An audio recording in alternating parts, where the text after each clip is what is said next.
Get some people enough time to come up in the room. Because here we go. We got to have this conversation. We got to have this conversation. Conversation has to be had. Right? It has to be had. This thing, man, people get goofy, man. Stuff get crazy. I warned y'all guys. I told y'all that some of our biggest fights is going to come from our own community.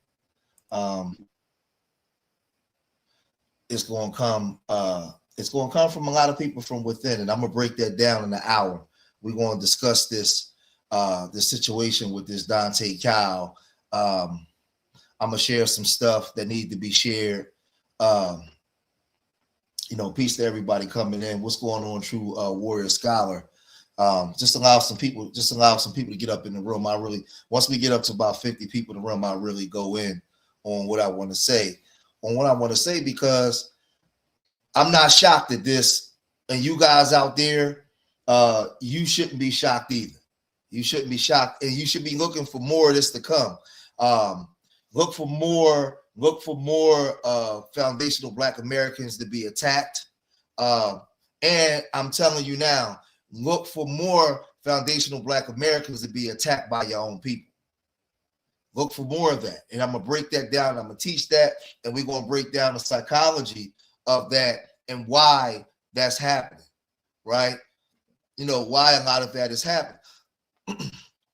It's important that I tell you young people all the time, more repetition every day. Keep plowing the road, because when you are trying to undo years, decades of conditioning on your people, it's not going to be easy. Your people are going to be the people that's going to attack you the most. I want you guys to listen to Uncle George today and what I'm saying, right? Listen to me, because I know that there's a lot of young brothers, man. My young brothers out there, man, they plowing the road, they pushing forward. But I want you young people to understand something. When you are trying to undo decades long conditioning in the mind of the people, and they can't see themselves, they lost the ability to see themselves outside of their current situations, right?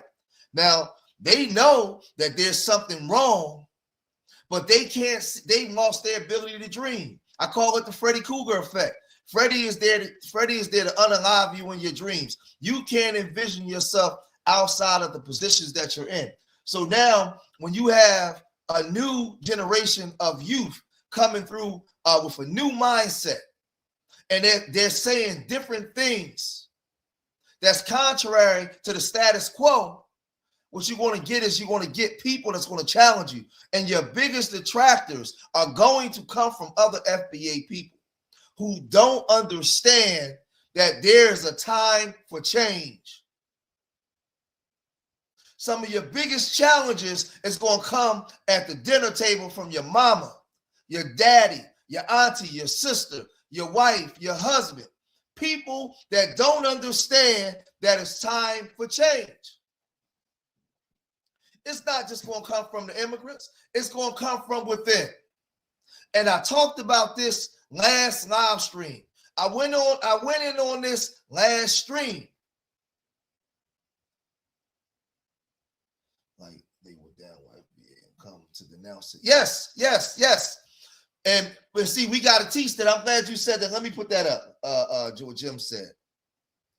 Hold on. Let me highlight that.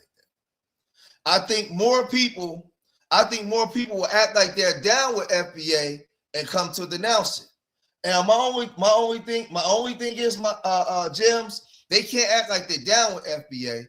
If they're either they FBA or not, they FBA by lineage. But they're going to go against us, right?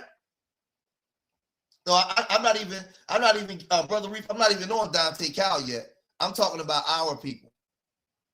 I'm talking about our people, because I hear a lot of narratives, and I want this narrative to be catastrophically understood.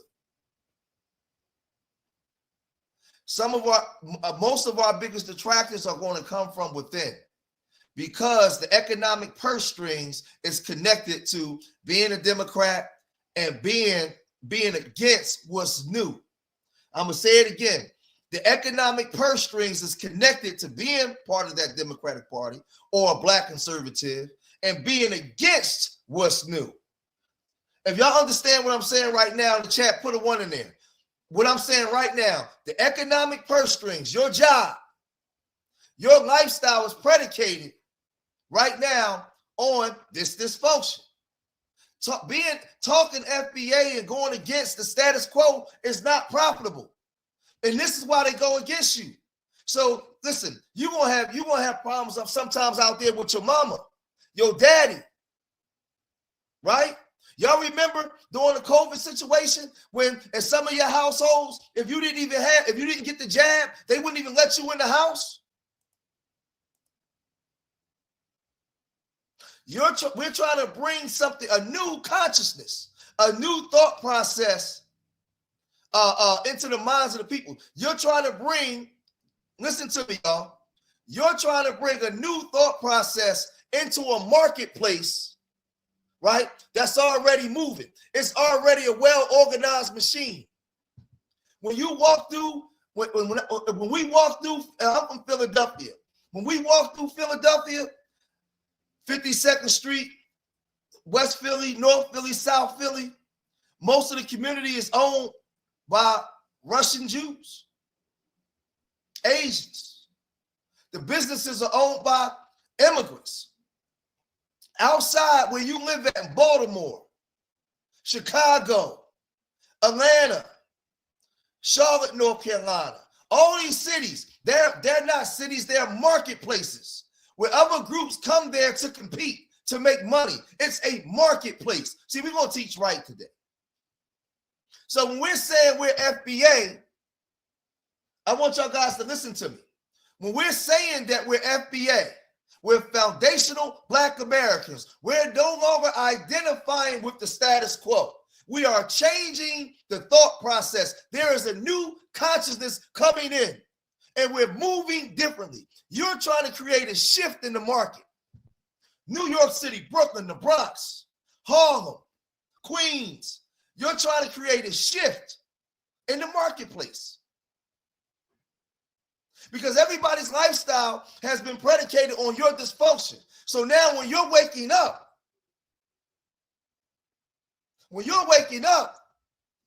you're causing a shift. And everybody's starting to panic now. Wait a minute. No, they messing up what we got going on. The Black community is a multi-billion-dollar, trillion-dollar industry. You mean to tell me they're going to wake up and take back control of that? What's that going to do for us? So now you have enemies that's diametrically opposed to you. So it's bigger than just saying that we're FBA. You live in a marketplace and you are trying to disrupt the market. And the market the wheels have been turning, a well-oiled machine. And now you want to come and put a stick and stop the turning because you want things down to turn in your favor. Well, guess what, ladies and gentlemen? You got to get ready to go to war. You got to get ready to go to war. Because the minute you start denouncing that you're something different from the status quo, you're in somebody else's pockets. And these people like the Deante, Kyles, and even your family members. Your family members go to work every day, right? They punch in the clock. They put food on the table for you. They pay bills based off the status quo, based off of what's going on now. You want to bring about a change. You have politicians, donations, all kinds of things set up under the Black vote, which has been given to the Democratic Party for years. You have nonprofit organizations. You have other organizations that money goes to that you don't even know about, all connected to being African American, all connected to being all inclusive. Listen to me. Listen to the OG. It's all connected to being all inclusive. So the minute you're saying, I no longer want to be all inclusive, now Now you trying to come take over the block. You trying to take the block back, huh? You trying to come in now and impede on the block and take your block back, huh? Well, who you got with you when you come to take the block back? Because we got money to pay people that's a part of you to sell you out. We got money to pay FBAs to speak out against you. We got money to pay FBAs to ruin you and to ruin your to destroy you. So how many of y'all out there ready? How many of y'all out there really ready to uphold this FBA lineage? How many of y'all out there really ready to lose everything so your children can have everything? Because I get it. I get it. I get what Brother Tariq and them is teaching. I get it. But if you live in Charlotte, North Carolina, where there's a lot of black people, if you live in Brooklyn, where there's a lot of black people, right? And now you want to be FBA and not be inclusive, you got a big fight on your hands. You want to live in Philadelphia, and I want to go to these city council meetings, and I want to go to these nonprofit meetings, and I want to go to these community activist meetings, and now I want to stand up with my chest out and say, hey, I'm FBA. I ain't rocking with these other groups. I got to be ready and willing to know that my own people going to take my head off. Because I'm bringing a new consciousness and a new thought process that they ain't ready for, and some of their lifestyle is predicated on the old process. How many of y'all are really ready for that? How many of y'all are really ready for that? I mean, a lot of talking online, it sound good. It sound good. But I need you to understand, those that really watch me, when you walk outside in East St. Louis, when you walk outside in Kansas City, Indianapolis, Chicago, Detroit, Milwaukee, these places, Little Rock, Arkansas, when you walk outside and you walk into the city, these places are marketplaces. These places represent capitalism, where groups come here to compete. So now you're saying that I'm ready to wake up and I'm ready to jump in and compete. Oakland, Sacramento, Richmond, Vallejo, Stockton, all those places where you have black people. Can I ask any of you? Now, I'm gonna do this for a second. I'm gonna deal with this one time, real fast, and then I'm gonna get back into what I want to teach, because I want you guys for my minds, any of my minds in there. I got any moderators in there? I ain't got no minds yet in there. When my minds come in, I tell, don't time nobody out right away unless they being disrespectful.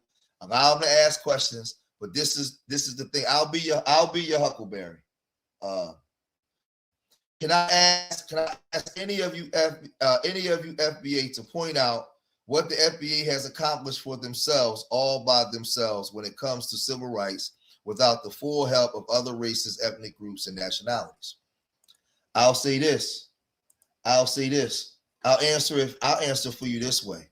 We accomplished everything without the full help. We allow other groups to come in and join our movements because we always had our arms open to everybody else. And our movements was at those times was predicated on loving and helping everybody else. But if you want to be technical, A. Philip Randolph, the black man that was responsible in America for creating the black middle class, also spoke against at one point the West Indian, because of the mindset that they had when they came here. They wasn't all rocking with us. But Farrakhan was able to become who he became in this country because we were inclusive, because we were loving, right? Stokely Carmichael was able to come here and power to the people because we were loving, right? Marcus Garvey, who people was there before Marcus Garvey, like Hubert Harrison and Martin Delaney, and all of them was already here before Marcus Garvey, because we were a loving people. We always opened up our arms. We had many, many, many people that accomplished things and got things done way before any of the civil rights bills, the civil rights movement. And I'm gonna cover that today based off the question that you asked, my brother. So those things were already being done. So when you come over here, I can answer all that.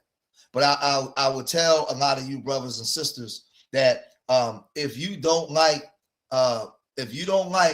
foundational Black Americans having their own identity, I'll say this. But the thing is, you may be Jamaican, you may be Haitian, you may be African.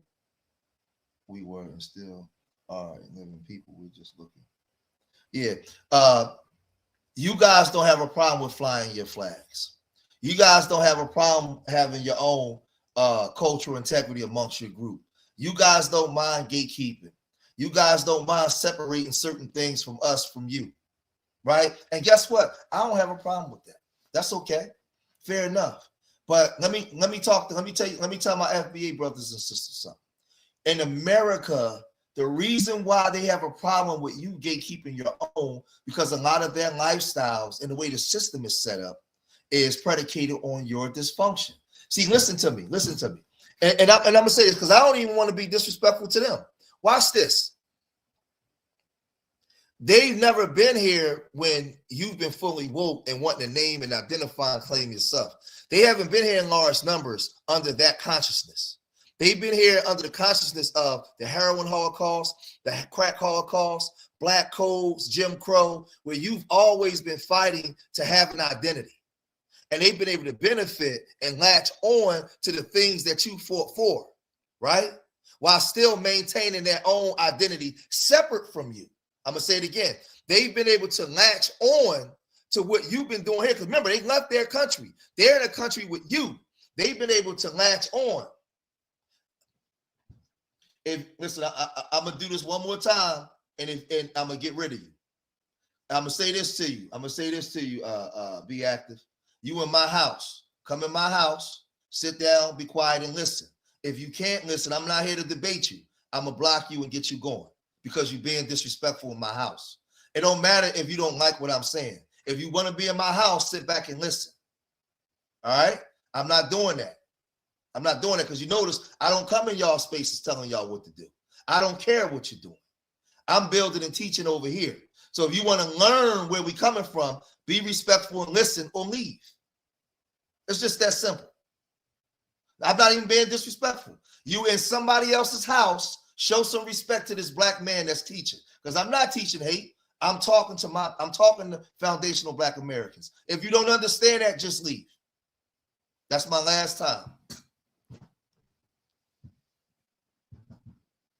So what I'm saying is this,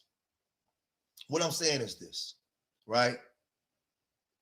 They've never been here when we've been under the thought process that we are now, trying to wake up and reclaim things that's been taken from us,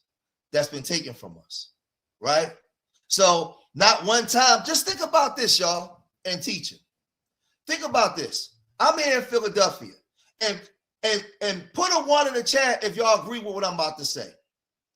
Show me where, I'm only talking about the black immigrants for a minute.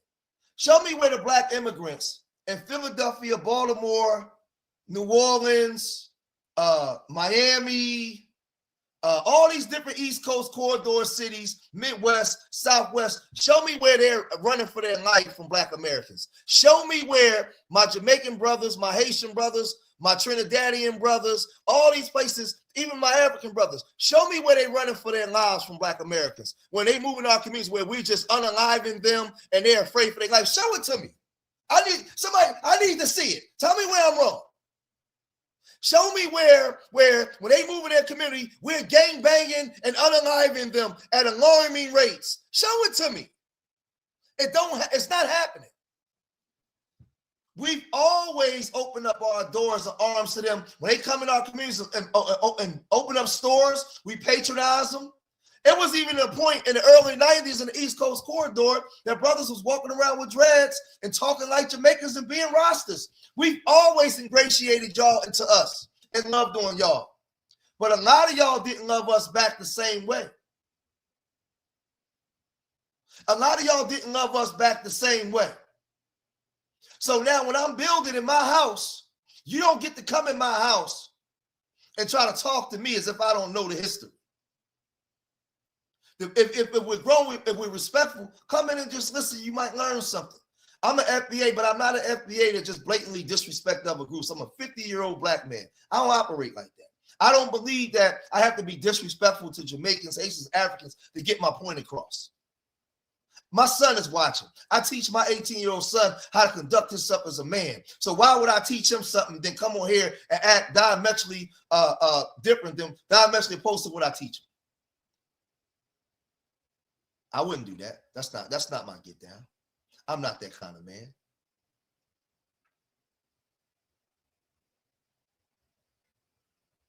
We gotta look at it. And what I'm saying is, show me where the black immigrants are running for their lives every day, constantly from black Americans. I need to see it. I need somebody to show it to me.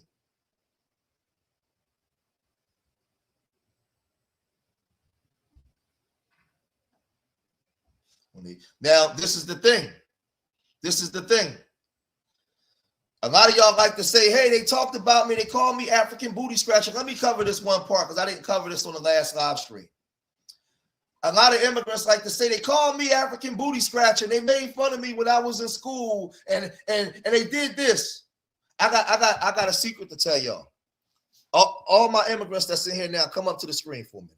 I want y'all to come listen to me. Guess what? When we called y'all tar baby, African booty scratcher, talked about your stanky underarms and everything, guess what? We was doing the same thing to each other. If you look at black American culture, the reason why we got the funniest comedians, everything that we called y'all, we was called, right, by the W, man. We called each other that. It was called part of roasting. Part of us roasting you was ingratiating you into the culture. When you came here and we called you a name, we didn't black your eye, bust your mouth, and do it. No, we just called you a name. It's part of the culture. That's what we do to each other. Everybody that was dark skinned, whether he was black American, what's saying got called a tar baby or got called names. That's just what we did. So stop using that as an excuse because you know it's full of crap as to why you wasn't accepted. Yes, you was accepted, especially if you lived in the East Coast. Yes, you was. If you was African, you was Jamaican, you was part of the crew, man. Come on, man. Stop it. Y'all try to make excuses and tell lies. We did that to everybody. Everybody. I got made fun because I was short. I got made fun because I had bumps on my face. They used to call me pizza face. When I was in school, they called me pumpernickel face. I got called all kinds of names. Everybody got the smoke. That's part of FBA culture. It's part of FBA culture.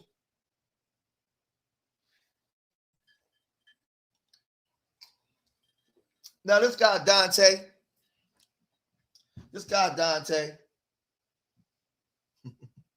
he goes on and he goes after Tariq. Now, two things before I share my screen. He goes after Tariq, right? And when he goes after Tariq, that's for a viral moment. He knows right now FBA is popping all across social media. Everybody's talking about it, even the young people on the streets. I was called, yeah. Right? Yeah, everybody got called African booty scratching. Everybody, not just y'all.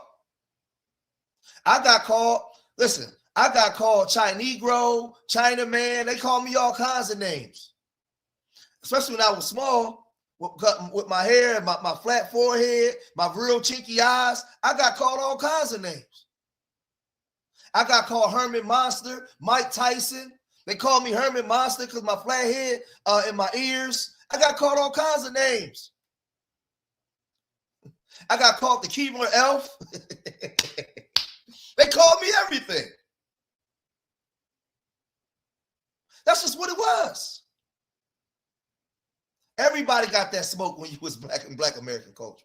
But this guy, Deante Kyle, whatever, he's trying to get a viral moment. He's doing that for a viral moment. Now, I made a video early this morning that's coming out later today, and I'm going to show you some of the things. Yeah, everybody say I look like Mike Tyson. Everywhere I go, I look like Mike Tyson. I mean, we about the same height. I work out. I got a good build, and they say I look like Mike. Nah, everywhere I go. So this is the thing. I did a video, and I showed. Yeah. They said I look like Eddie Monster. They said I look like Eddie. Listen. I got smoke. They had smoke for me when I was young. Well, I got smoked, and I come on the scene. And I'm only like 5'7", 5'8", so I got called Keeper the Elf. I got called everything. Everything, y'all. I mean, my feelings was hurt a lot of times, boy. I got shot down by a lot of girls, man, back then. Yeah. Somebody said, yeah, you was young and mellow. Right. Hey, put in the chat, all my FBAs, put in the chat room all the names you was called. So these immigrants can see. Put in all my FBAs right now, put in the chat room all the names they called y'all while I keep building. So the thing is, he's looking for a viral moment. He's looking for a viral moment and he's getting it. Right. That's the only reason why he did it. Right. Go after Tariq Nasheed, go after the FBAs, go after the people, that's trying to name themselves and reclaim and have an identity, right? That's all it is. Somebody got called Baby Tyson, Big Lip. They called me Moon. Somebody got called Moonface, Black, Smoky, Midnight. They called you Skillet. hey, hold on. Hey, Black Jake, what they call you? They called you Under the Bed, huh? They called you Turn the Light Out. Black Broke Tupac. Oh man, again, you immigrant parent.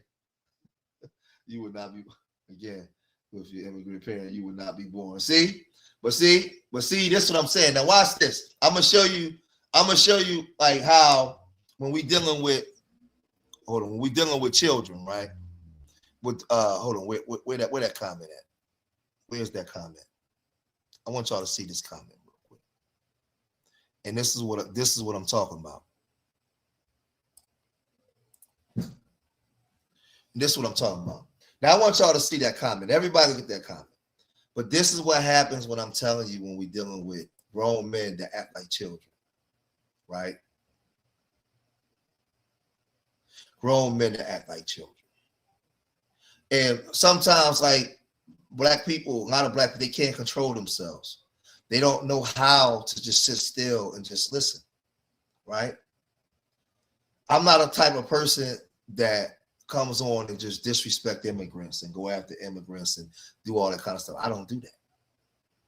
I come and I build and I teach and I build and I love on the ones. Oh, they called you Chip Tooth, Gap, Slim Jim. Look at all the names. Yeah, right. All the names and all that kind of stuff. But I try to build with the brothers and sisters from the continent and the Caribbean that's 10 toes down, that rock with us, right? Like I said, I'm a grown man. I work with my name Bishop in the front. I try to carry myself a certain way. So what I'm saying is, be active, whatever your name is. Act like you a grown-up. I understand you don't like what I'm saying, but you're not a child. Act like a grown-up. Relax. Stop with all that. Because for all the smoke you got with us, right? I got immigrant background on my mother's side. Watch this. I know for a fact that you don't go over there to the other side and call out the immigrants to say disparaging things about us. None of y'all do. You're not over there because if it was, you wouldn't be over here talking like this. You don't go out there and call out those other immigrant groups that says the bad things that they say about Black Americans. When they fly their flags and separate themselves, you don't call that out. That's all okay. That's all okay. You can do all that, but you come over here and want to run your mouth and twerk all in my comment section, and don't want to be respectful. You want to come and debate. I'm hosting, but you want to come and debate. Why don't you just come in and just sit down and learn? When you go to church, and the preacher's preaching, you don't get up and start talking while the preacher's preaching. You don't get up and start saying things to distract the preacher. You go in and listen. And so maybe you might learn something. You show respect to the person that's talking. But this is a problem with a lot of y'all because you don't believe that we are a people that you should respect.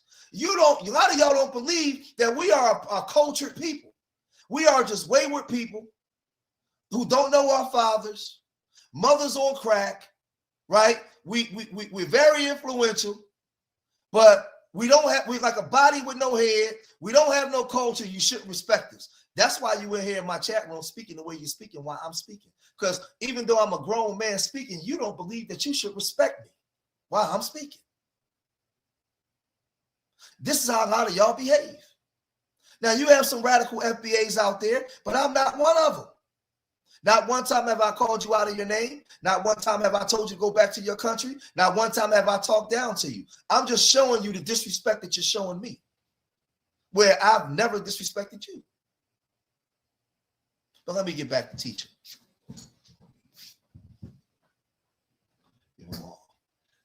The thing is this, right? A lot of them don't want to identify with being black. They never want to identify with being black. And they don't want to identify with being black because of their culture and their nationality. They don't want to be identified with us. They want our rhythm, but not our blues. They say all the time, they don't want to be part of the victim Olympics. They say that we have a victim mentality. They say that we're this, right? Y'all don't believe me? Watch this. Let me share the screen. Any of y'all that want to donate again to Urban Nerds, Urban Nerds, my foundation right here. This is Hakeem. This is our original logo. This is my embroidered hoodie. Y'all want to donate to Urban Nerds? You can donate to the PayPal, the Venmo, or the Cash App that's pinned to the top. If y'all want to send any donations, we got trips coming up. Before I share the screen, we got trips coming up to Washington, D.C.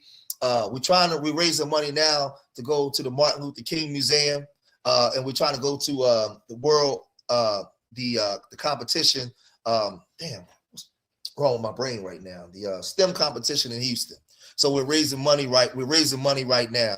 But if you want to donate, right there, going across the screen or pin to the top, you can donate through Venmo, PayPal, or Cash App. So let me share the screen now. Let me share the screen.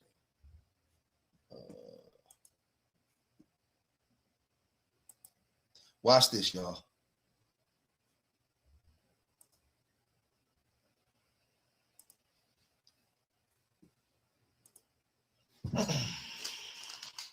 Now I want y'all to see this, right? See what we want y'all to check. I want y'all to check this out. So that way it ain't no discrepancies, man. About you. I'm not trying to ruffle any feathers or anything, but am I the only person, Black African-American person, who remembers when anybody else who was a part of the African diaspora used to differentiate themselves from us? Like, oh, I'm not Black, I'm Jamaican. I'm not Black, I'm Haitian. I'm not Black, I'm Panamanian. But now it's like, bro, we're all Black. I don't know. I don't identify myself as a Black person anymore. I identify myself as a Jamaican person. I'm Jamaican. I've always identified as a Grenadian. American one, and I'm not Black. Everybody was shocked at that statement. Like, you're not Black? What are you then? I'm a person. What is Black? So what are you? Yellow, like lemonish green? What is with? It's difficult because I don't identify as being Black. Also, like I was I'm not Black, I'm African. They're not Black? No. It's a big difference. You know what I'm saying? I came in a plane, they came in chains. Yeah. I'm passenger in their cargo.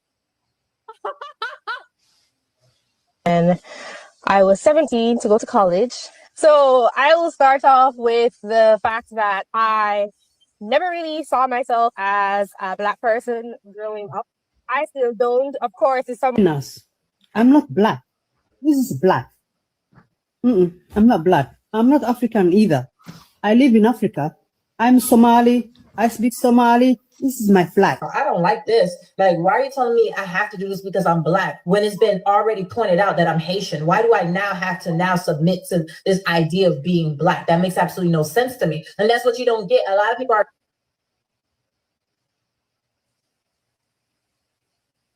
Now, Black. I have never and will never identify myself as Black.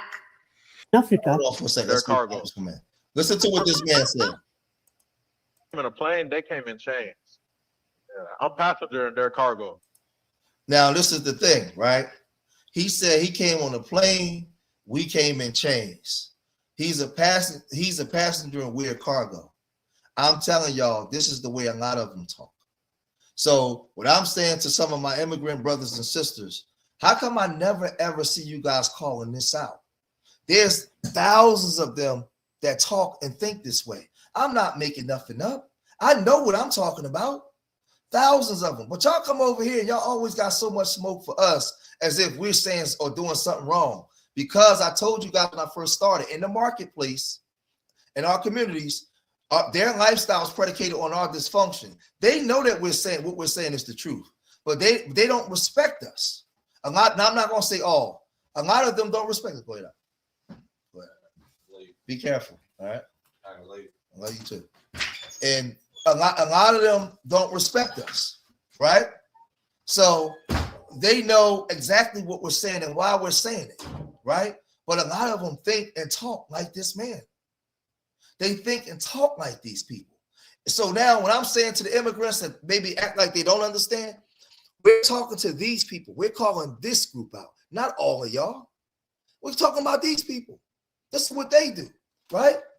So let's move over. Let's go over to what this dude Kyle, some of what this dude Kyle was talking about, right? And how he was, he was clout chasing a little bit, trying to, just trying to come up, right? Let's deal with him. Hold on. This video coming out later on today. And when you do it, it's a problem. So then you get guys like this that come on to his platforms and say, I told you the fight is going to be from within. You got Tariq Nasheed gaining such a following because he's abusive in his verbiage. He's abusive in his rhetoric, and he's here to divide. And his psychology is that of a pimp. All of his books prior to his Black liberation, Black nationalist, Black power movement, all his books was about being a player and a pickup artist. Basically, he was trying to teach you how to be a pimp. Mm. Well, we know the pimp, the pastor pipeline. A lot of niggas jump out the pimp and go straight into the pastor. That's the best thing smoking. But as things change, as cultures change and evolve, well, he just decided to do it in the Pan-African Black space and then dropped the Pan-Africanism. Hidden Colors was all about what was going on in Africa. Mm-hmm. All this acknowledgement of Africa. A film directed by him, produced by him. Extremely Pan-African film. What is the person who has this gift of gab? The pickup artist, the pimp, who has seen a righteous path, but didn't see no money in that. Well, what do? You got to get back to pimping. But you're going to pimp minds. So what is the advocacy for? What is the abuse that he carries out? Separation versus inclusion. That's important. Now, you see what he just said, right? You see what he just said. Let me make this. Hold on. Let me come over here. He said separation versus inclusion. This is the thing. And this is where I'm telling you guys, he can pull this game on other people, but not intelligent people like me. That ain't going to work with George. We've always been inclusive. We have the history on our side. Everybody watching me now, put a 1 in the chat if I'm wrong. Is Farrakhan an immigrant? Is Farrakhan an immigrant?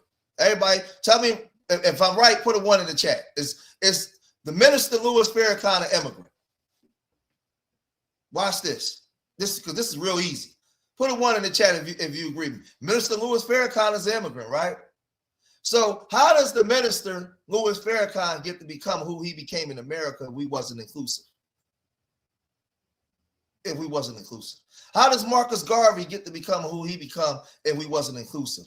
How does Shirley Chisholm get to become who she became if we wasn't all inclusive? I mean, I got the history on my side. Because remember, they came from somewhere else. And when they came on the block, Big Mama said, hey, get them some food, man. Let them come on in, man. As long as they was 10 toes down, they was a part of us. We've always been inclusive. Always. Harry Belafonte, so many of them. We've always, but see, what he's doing is what I was teaching in the beginning of my video. We are trying to disrupt a marketplace that's already set where people are making money based off of politics, political favors, these nonprofits, ownership. You are trying to undo something that's already in place. And people like him is benefiting from that. So they're going to challenge this. They're going to challenge you because you're coming in with a new thought process. Oh, I finally got somebody, one of my minds in there. You're coming in with a new thought process. So they're using words like, hold on, let's go back to what he just said. You're going to pimp minds. So what is the advocacy for? What is the abuse that he carries out? Separation versus inclusion. He wants the Black American to separate from global blackness. He wants you isolated here on your own. What do cult leaders do? They separate you. They promise you all these great things. They speak sweet nothings to you. He's going to tell you about every accomplishment that the Black American has made, created, or been involved in. He's going to continue to remind. Why wouldn't we tell our people about all the accomplishments we've been involved in? We've been robbed of that thorough knowledge and stuff for so many years. Listen, he got a problem with FBA's teaching our accomplishments. When all these immigrants come here, they're void of the knowledge of it. And this is part of the reason why they treat you the way that they treat you. Because they don't know your greatness. Whenever they talk about Black American culture, the first thing they go to is rhythm and dance music. They don't go to our inventions. They don't go to our ingenuity. They don't go through how we open up our arms and love on everybody and fought for everybody, even to our own detriment. So he's standing here right before the people, and he's saying that he got a problem with us talking about what we brought to the world. When we talk about hip hop, y'all try to say y'all stole it. Y'all stole it. Y'all say it's yours. Hold on 1 second. Hold on. The wife. Hello? Hello? Yeah, I'm live.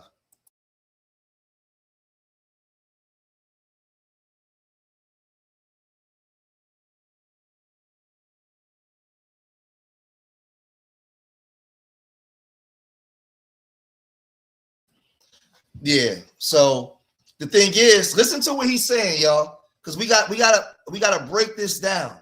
Listen to what he's saying, piece by piece. From global blackness. He wants you isolated here on your own. What do cult leaders do? They separate you. They promise you all these great things. They speak sweet nothings to you. He's going to tell you about every accomplishment that the Black American has made, created, or been involved in. He's going to continue to remind you and pump this false sense of superiority into you. Instead of being inclusionary, understanding that Africans have had a hand in some of the biggest inventions in this world, pillars of civilization. Now watch this. Most of us come out of the Pan-African teaching. Show me where we was downplaying what Africans created or did. No, we don't do that. The funny thing is, but you guys are downplaying us and telling us to be inclusionary when you know for a fact that it was the African that's tribalistic, that wasn't inclusionary.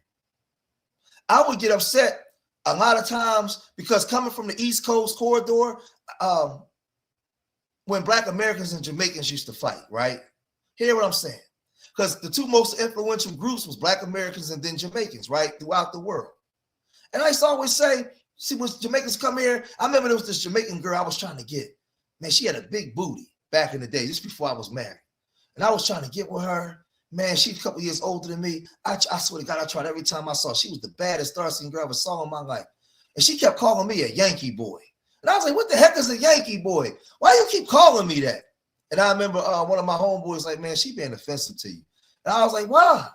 I couldn't understand. To me, she was just Black. But she was separating herself from me. Yeah, that's what not everybody, because it was I got a lot of Jamaican homeboys and Jamaican homegirls, right? But I seen it, I experienced that. Yeah, Craig, I experienced that. And I wanted this girl, she was bad. She came back to me a while back, and sometime later and apologized to me and everything. Because she was cool, but because she grew up in the Black, where we was. But this guy, listen to what he's saying. We got 500 people in the room. Listen, because I got a lot more to show y'all, right? I got a lot more to show y'all. Hold on, wait. Okay, yeah, I got some minds up in here now. let's go back a little bit. A sense of superiority into you. Instead of being inclusionary, understanding that Africans have had a hand in some of the biggest inventions in this world. The mothers of civilization, the creators of arithmetic. But the thing is that that's not good for business. He tried it with Hidden Colors. It didn't hit the same. People were starting to get away from it because it's a hype, it's a feel-good moment, but there's nothing to capitalize on it. So then you get micro movements versus mass communal practices. What does the divider do? What is the abuse? Now, what's the common denominator that do you guys hear in this breakdown that he's doing? Everything wrong is from Black Americans. We are the problem. It's now a lot of Pan-Africans do this. A lot of our FBA people do this. Now I'm gonna teach something, y'all. I want y'all to listen to me. I want y'all to listen to me very closely. Listen to what George is saying right now. Because we've been conditioned for so many generations to go outside of ourselves for our essentials and things we need, we've been conditioned psychologically to be subordinate to everybody else. A lot of our people talk that tough Tony stuff, but when you get up, you go outside to get all the things you need. Outside of penis, right? The Black woman come to you for nothing but penis. She go outside of you to go to work to make her money. If you get out of line with her, she calls somebody else. She called a W man on you. We been conditioned to go to other people. That's why I said FBA is not just a lineage, it's a lifestyle, it's a practice. You have to teach people how to treat you. Because these tethers now, they come in, they talk to you any kind of way. Because they're emboldened to talk to you any kind of way. Because in their mindset, I don't care what the FBA say, they still need us. They got to come to us to get the stuff that they need.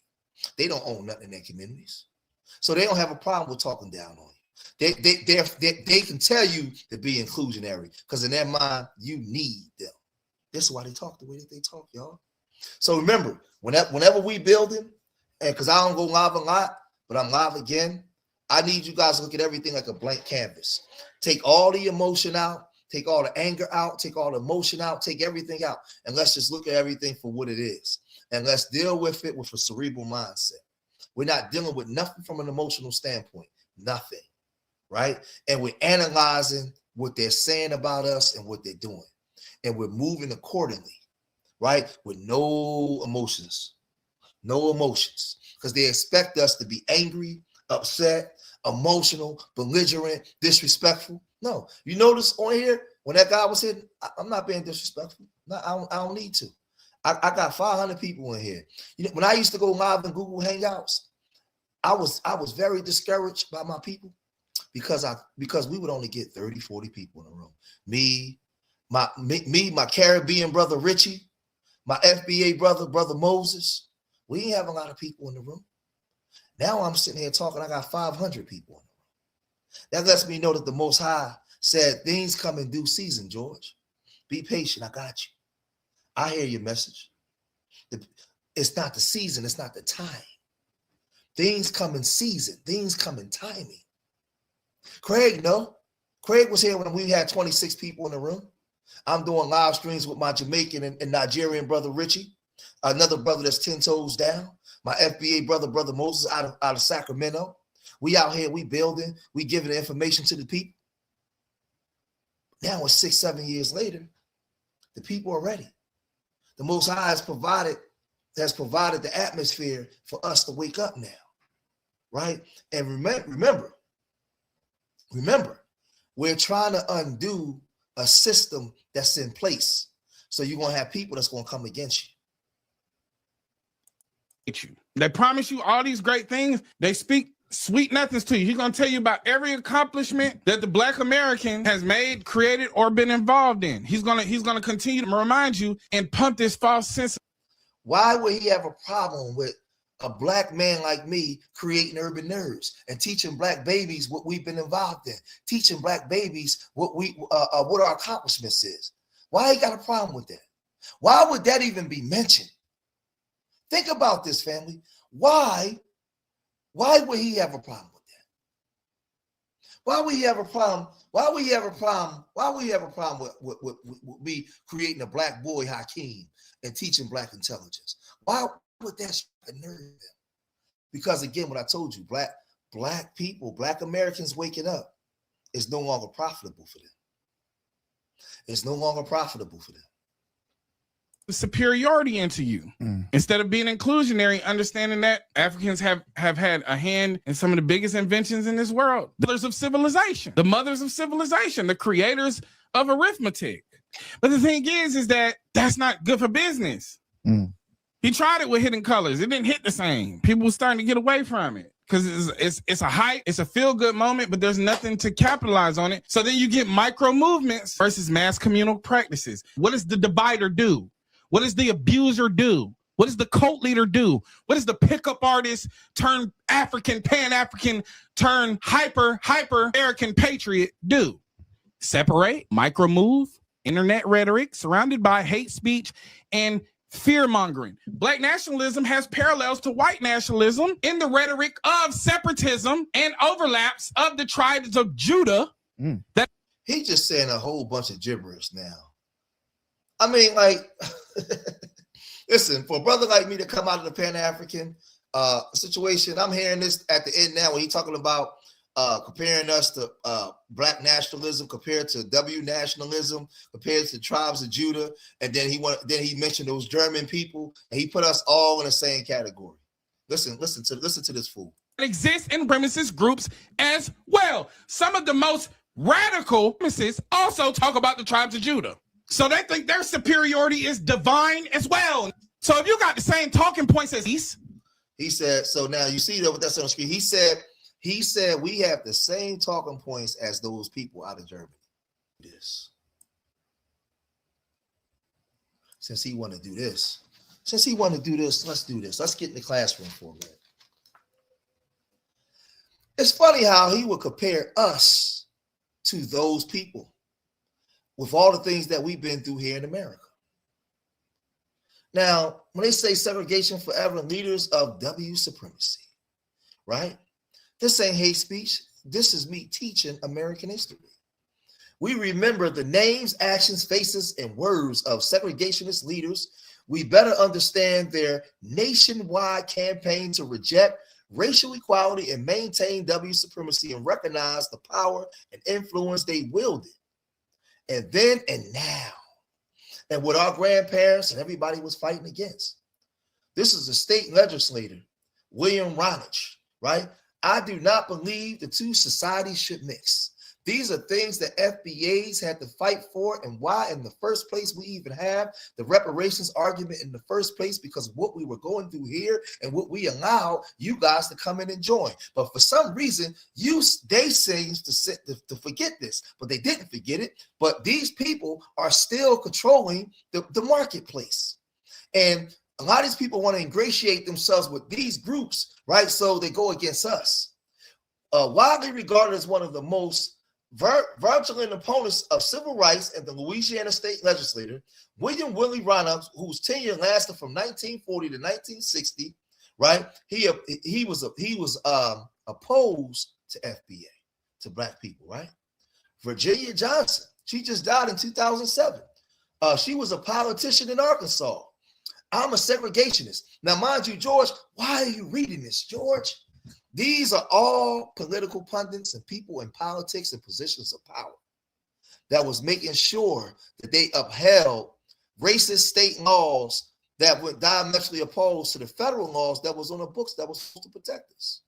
Now, hold on, just so I can give you an illustration real quick before we come back to this. Let me show y'all something. See, when we get to like Pearson versus Murray and Merlin, you have some like, these are all the executive orders that's on the books that's supposed to protect us, right, through federal law.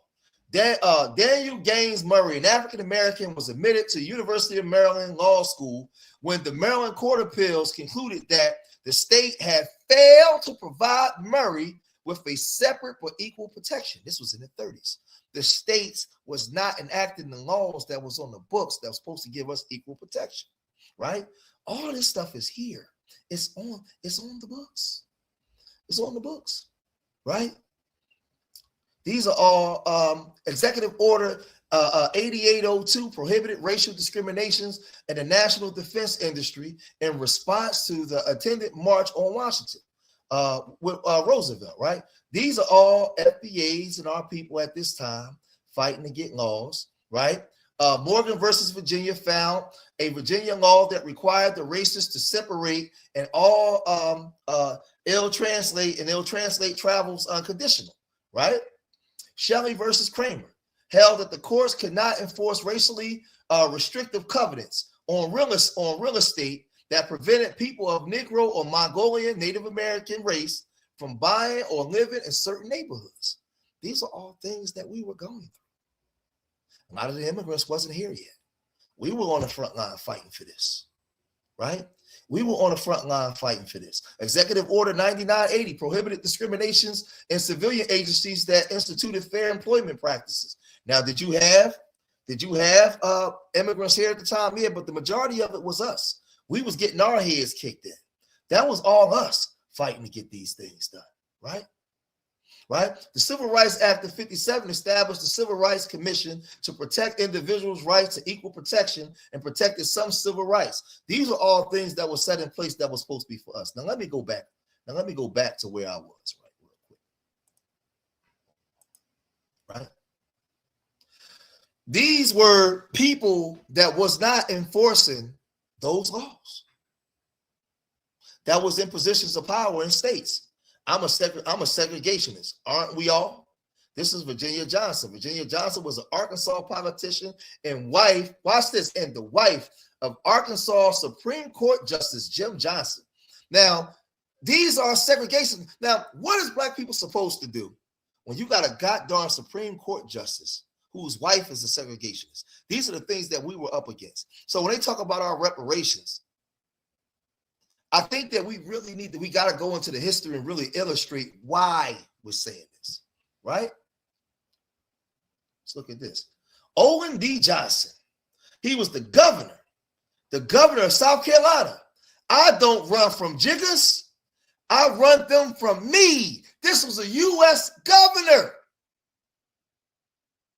This wasn't slavery. Make sure y'all hitting that Cash App. Make sure y'all hitting that PayPal, that Venmo, man. Make sure y'all supporting Urban Nerds, man, because we teach the babies this stuff. So that way they have a frame of reference of understanding why we need reparations and what reparations is about. We dig in the crates and we pull it out. Owen D.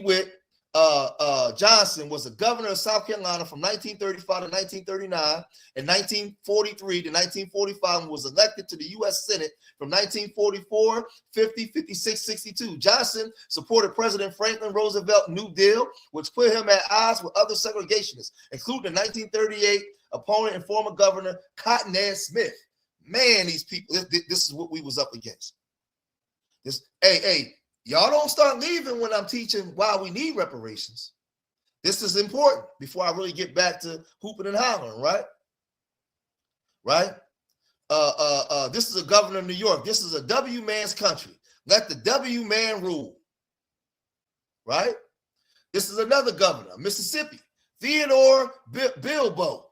It's essential to the perpetuation of our Anglo-Saxon civilization that W supremacy be maintained, and to maintain our civilization, there is only one solution, and that is either by segregation within the United States or by the deportation of the Negro race. Look at him. This dude was crazy. Hey, Jay Informant, imagine this dude was a cop in the hood. He pulled you over on a late night on the back. Imagine this dude right here was a cop and he pulled you over on a back block on a late night. Look at this dude, Bob Jones, evangelist. This dude was an evangelist. Watch this. If we would just listen to the word of God and not try to overthrow God's established order, we would not have any trouble. God never meant for America to be a melting pot, but to rub out the lines between the nations. That was not God's purpose for the nation. All these people they use. Robert Bob Jones was an evangelist and radio broadcaster who founded segregated Bob Jones University in Greenville, South Carolina, with financial backing of the KKK. Right? And all these people, when you hear a person like Bob Jones, he would have been a W conservative, a radical conservative, right? Orville Faubus. He just passed away in 1994. He was the governor of Arkansas. I will never open the public schools to integrated institutions. So when these immigrants come in and say we don't need reparations, they don't know our history, Jay. They don't know what we had to fight through and what was denied from us and what we're still fighting through. Because how do you move forward when you have your governors, your senators, your congressmen? They all were W supremacists, the majority of them, and against our evolution in America. All of them. So now, what did we miss out on? Orville Furman, as governor of Arkansas from 1955 to 67, was most widely remembered for defying the federal order to desegregate Little Rock Central High School on September 2nd, 1957. This was your governor. All the immigrants. This was your governor. I'm gonna do three more. Attorney General in Louisiana. He just died in 2001. I have fought integration with all the talent and vigor I possess. Jack Vermillion. These are all people in positions of power. Now watch this. These ain't just people online or on the radio talking trash. These were your politicians that get things cracking. Look at her. Oh my God. Look at this lady right here, man. She looks scary as hell.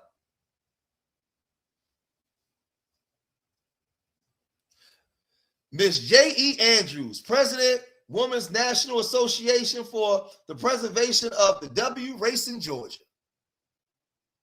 All we need to do is to insist that the Negro get back in line. How do the Negro get back in line?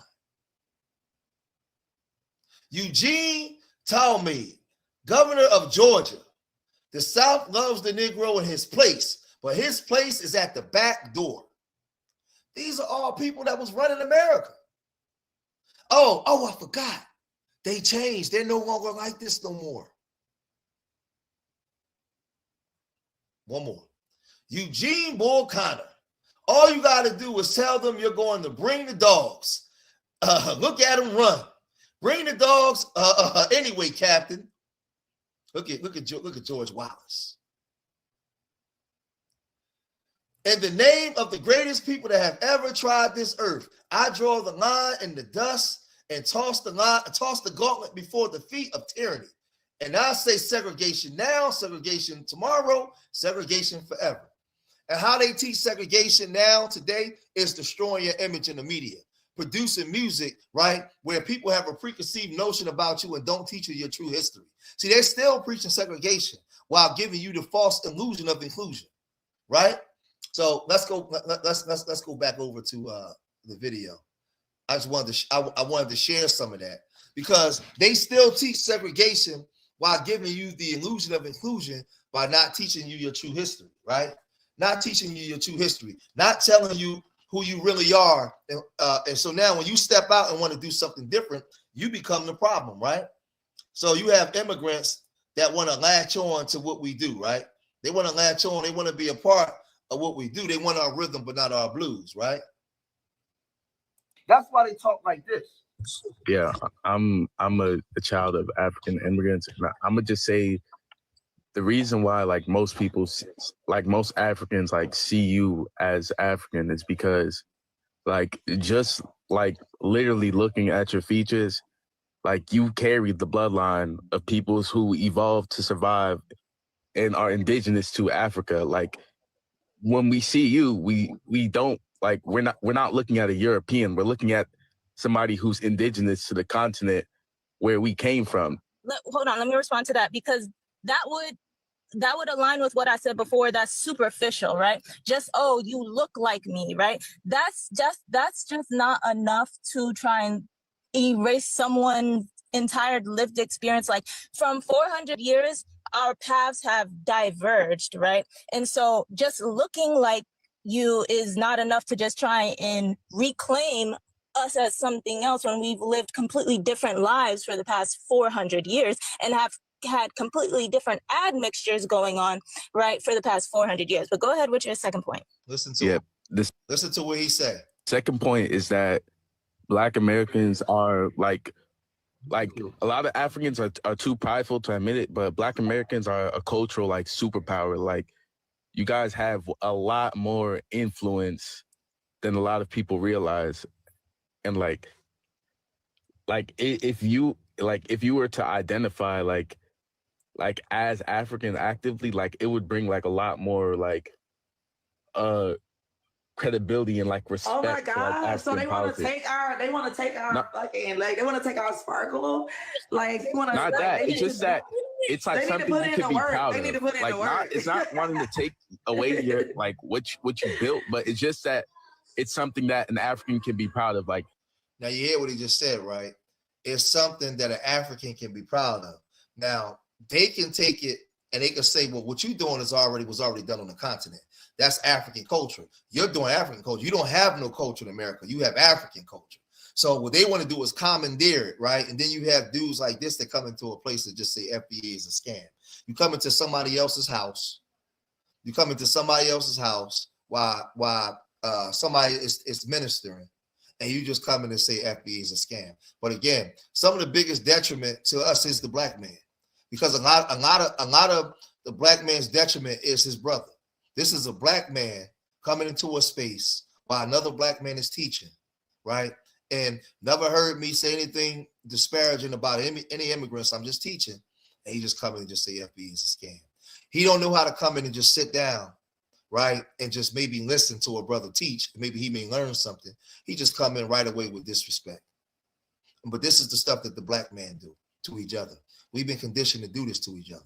And the reason why I don't call immigrants out of their name and do certain things, because I'm aware of W supremacy. And I try my best to try to carry myself a certain way and convey my message in a certain way. But before you come in and just say FBA is a scam because you disagree, why don't you just come in and sit down and show some respect to the host? How about doing that, Black man? Is that hard for you to do? When you on that job with that W, man, you put on that uniform and you go in there and sit down and act like you got some sense. Regardless of what you think of them, you don't go in there and start acting a double dog fool. So why you come over here with disrespect? Come on in and sit down, man.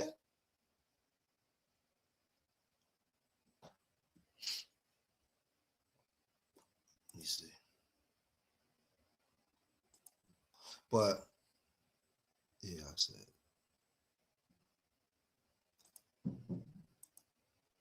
Yeah, so but you know, you get a lot of these, you get a lot of people that want to come and they want to be a part of what we doing, but at the same time don't want us to claim what we created. They want to come and take our stuff. They don't want us claiming what we created. We're not allowed to claim our own stuff. And when we do claim our own stuff, we looked at as the troublemaker or the bad guy. This is what they do right in front of our faces. Right in front of our faces. Right? Hold on a second. Well, I told you it was closed. Come on, because I'm live, bro. Come on, I'm live. You said what? I'm live. Yeah, my son coming in. Hold on, y'all. I'm gonna do you back. What do you forget? I forgot my ID and my keys. My other keys. Yeah. But they, you know, a lot of them they go and say that most of us are born to one night stands. We don't know who our fathers are, but at the same time, they all want to be a part of this. And if we latch on to this, Africans can have a sense of self-pride, because Africans can be like, look at those Africans in America, but at the same time want to say we ain't got no culture, right? At the same time want to say we ain't got no culture, but then they do this, right? Hold on.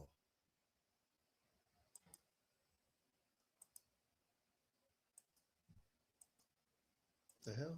In the heart to speak out against their people and call out things that Deante, Kyle, and all these other people won't call out. The word is colorblind. I'm not a black man. Yeah. Look at my face. Yeah. I'm more like brown. And I'm not black. Let me say that again. I am not black. Okay? Hear me out. Growing up, my mom absolutely hated when we refer to ourselves as black. She's like, you're not black, you're Nigerian. It's like now that we're on the forefront, which we've always been, but now that it's really trending, it's like, I don't know, they want to claim it as theirs. But before, they had to make sure that everybody knew that they were foreign and they were not like us. Hey, mommy, I don't think as Ethiopians we're ready to have the conversation that we love cosplaying African American when it benefits us from permission to using. Now, hold on. Now, shout out to this sister here. That's an immigrant. Shout out to this sister for keeping it all the way 100. And the brother that's going to speak from the Congo after her. Now, what the brother said was spot on. And this is what, as foundational Black Americans, we've been saying the whole time. This sister right here and the brother that's going to speak right now. Check this out. Trending, it's like, I don't know, they want to claim it as theirs. But before, they had to make sure that everybody knew that they were foreign and they were not like us. Hey, mommy, I don't think as Ethiopians we're ready to have the conversation that we love cosplaying African American when it benefits us from permission to using the N-word, to being credited for or profiting off of the ingenuity of Black Americans, by blending in because of our skin color, i.e. people trusting, loving, and endorsing of Black Americans for good food, music, language, fashion, social justice movements, arts, etc. Everything that erupted out of this beautiful culture. Basically, we love clout chasing African American culture for our own benefits. But when it really comes down to it, when it comes down to being Black, we'll play model citizen immigrant in a hot second for our own convenience, forsaking our Black brothers and sisters for any opportunity. No, for even much less. For a man or a moment. Shout out to this Ethiopian sister, man, for keeping it all with 100. This is the thing. Ethiopian sister know exactly what we were saying. She comprehended well, and what she did was lay it back out. Because if there are some people out here with souls that got spirits that know exactly what we're saying, and they know that we're not spewing hate to everybody. We just want to be respected like everybody else. Don't come in here and say that we don't have a culture. Don't come amongst us and talk down to us, right? We've always opened up our arms. So this sister's keeping it all the way 100. She keeping it all the way 100. Hold on, Steve. I'm not ready for that either. My bad. Do you think there's a difference between foundational Black? Now, I want y'all to listen to this. I'm going to play this over like 3 times. I want y'all to hear what the big brother going to say. The heavy set one. I want y'all to hear what this brother say. American versus an African, because I feel like even though I was born in Africa, most of my life was raised in America. I joined the military and I was ready to die for this country. Yeah. So technically speaking, I am African American. Yeah, you are African American. So do you think there's a difference between those two? You deserve every bit of America that you fought for and did everything for. Yeah. But your ancestors ain't do nothing for this country. Be honest with us. Yeah. Let's be real. They got us here. If it wasn't for their hard work, if it wasn't for what you are the resident African American right now. If African Americans win in their struggle in the United States, that is a blueprint for us in Africa and the rest of the world. So with their struggle for reparations, it equals to the conversation about what Sudan needs from England, what Sudan needs from the Arab world, what Sudan needs from every other person that has been able to take a part of South Sudan. So I'll say this. So with their, if it was for this country, so technically speaking, I am African American. Yeah, you are African American. So do you think there's a difference between those two? You deserve every bit of America that you fought for and did everything for. Yeah. But your ancestors ain't do nothing for this country. Be honest with us. Yeah. Let's be real. They got us here. If it wasn't for their hard work, if it wasn't for what you are the resident African American right now. If African Americans win in their struggle in the United States, that is a blueprint for us in Africa and the rest of the world. Let me say this. I believe some of us that was brought here on ships, because a lot of us was already here, but some of us that was brought here through Virginia 1619, through South Carolina, through Florida in 1552, and all those different times. I believe that a lot of us is probably related to that brother, because that brother got a spirit that's connected to ours. See, he has a soul. He has an ear to hear to listen. And he understood. He said something that was important at the end. He said, the Black American struggle and victory is the blueprint for what can go on in Africa. But a lot of them are so disrespectful and so selfish. And a lot of them are descendants of the people that actually sold us. That's why they know what he's saying is right, but they would never agree with him, because they are descendants of the people that was responsible for taking us down and banning them ships in the first place. He cut that guy off and said, your ancestors ain't had nothing to do with what went on here. You came here. Yeah, you for the military, and you deserve everything that you work for. But you ain't them. There is a distinction. See, they wanna amalgamate you into them and all be together while separating themselves as their own entity at the same time. Because you ain't supposed to have a culture. You ain't supposed to have an identity. You are nobody. While they come and benefit everything. And they want to latch on to what you got going on and have their own identity separate from you while you're not allowed to have an identity. Because as long as you got an identity, you can't latch on. Listen to the conversation. Listen to what this brother told him. He said, yeah, but you are not the same as them. He was trying to latch himself onto us, and the African brother told him right away, who I believe is connected to us, who I believe, you know how the story of slavery, Big Mama sent us down to the well, right? Because I'm a guy, I believe that we did come, a lot of us did come here as slaves. A lot of us, the majority of us are already here, but they did bring a lot of us here. I teach that. I'm FBA. We all don't agree on that, but I don't want to stay stuck on that. So don't start arguing that in my chat room. If anybody start arguing that in my chat room, time them out. I don't want that. I want y'all to stay busy on what I'm teaching. All right. We're not arguing that right now. I'm teaching something. Big Mama sent us to the well.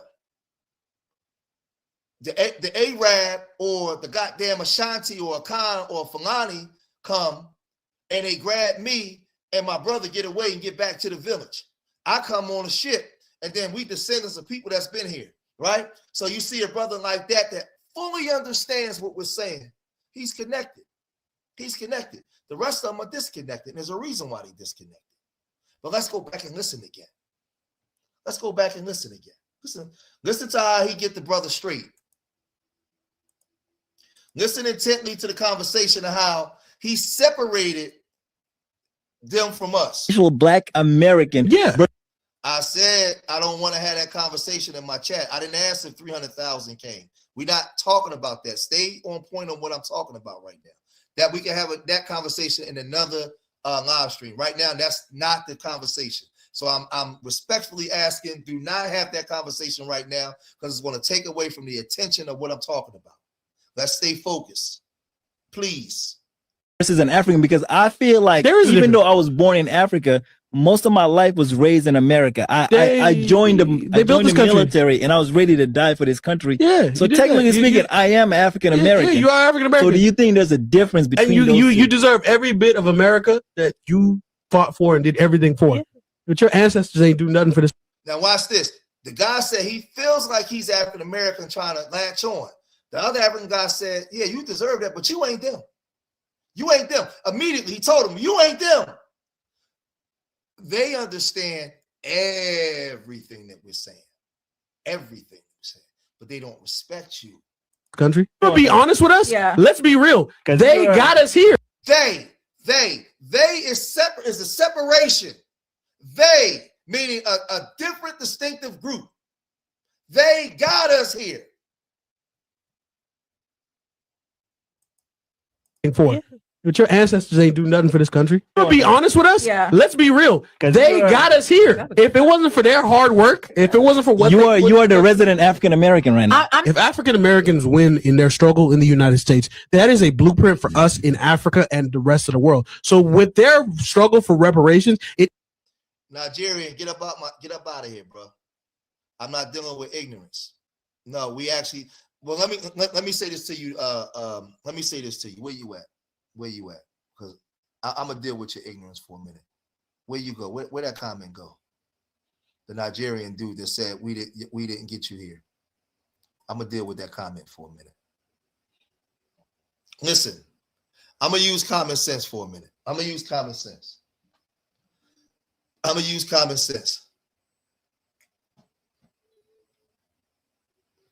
going to play this one more time, and I'm going to break down how we got y'all here. And I'm going to do it in a respectful manner. Again, people in the chat that's just voicing their opinions, as long as they're not being disrespectful, you don't have to time them out. They being disrespectful or going against what we talking about, time their ass out.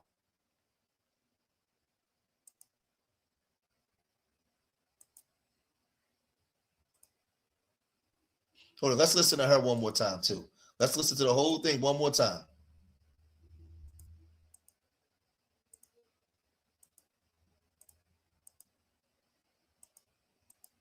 they had to make sure that everybody knew that they were foreign and they were not like us.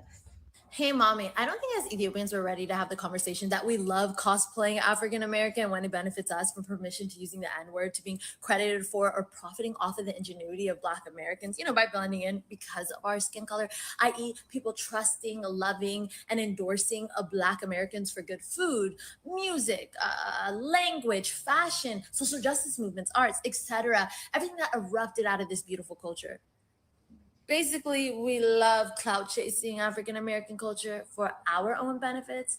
But when it really comes down to it, when it comes down to being Black, we'll play model, citizen, immigrant in a hot second for our own convenience, forsaking our Black brothers and sisters for any opportunity. No, for even much less. For a man. Yeah. For a moment. She calling them out. I don't think we're ready for that either. My bad. Do you think there's a difference between financial Black American versus an African? Because I feel like even though I was born in Africa, most of my He said, look at what he said, y'all. This is two Africans having a conversation. Listen to what he said. There's a difference between financial Black American versus an African. Listen. Do you think there's a difference between financial Black American versus an African? Because I feel like even though I was born he told him, there is a difference. Now let's let him proceed. In Africa, most of my life was raised in America. I joined the military and I was ready to die for this country. So technically speaking, I am African American. Yeah, you are African American. So do you think there's a difference between you deserve every bit of America that you fought for and did everything for? But your ancestors ain't do nothing for this country. Be honest with us. Let's be real. They got us here. If it wasn't for their hard work, if it wasn't for what you are the resident African American right now. If African Americans win in their struggle in the United States, that is a blueprint for us in Africa and the rest of the world. So with their struggle for reparations, it equals to the conversation about what Sudan needs from England, what Sudan needs from the Arab world, what Sudan needs from every other person that has been able to take a part of South Sudan. So let me do this. Let me do this for you, Nigerian Jesus lover. I'm gonna do this for you, and I'm gonna see how mature you are. I'm gonna see if you're an actual man or not. Because you had Black people that was already here, that migrated here thousands of years before any European story, any lies. You have Black people indigenous to the planet, right? And then you have Black people that come here. Right, I don't fully go by DNA, but in my DNA, and my 62% sub-Saharan African, right? Because I'm 62% sub-Saharan, 18% Native American, and 20% European, right? Now, in my 16% or 62%, 44% of that, 44% of that 62% is of Nigerian descent, based off of the DNA of African ancestry. And then the 22 and me, 21 and me is something I took a couple years ago. It was like 42%, right? This is the thing.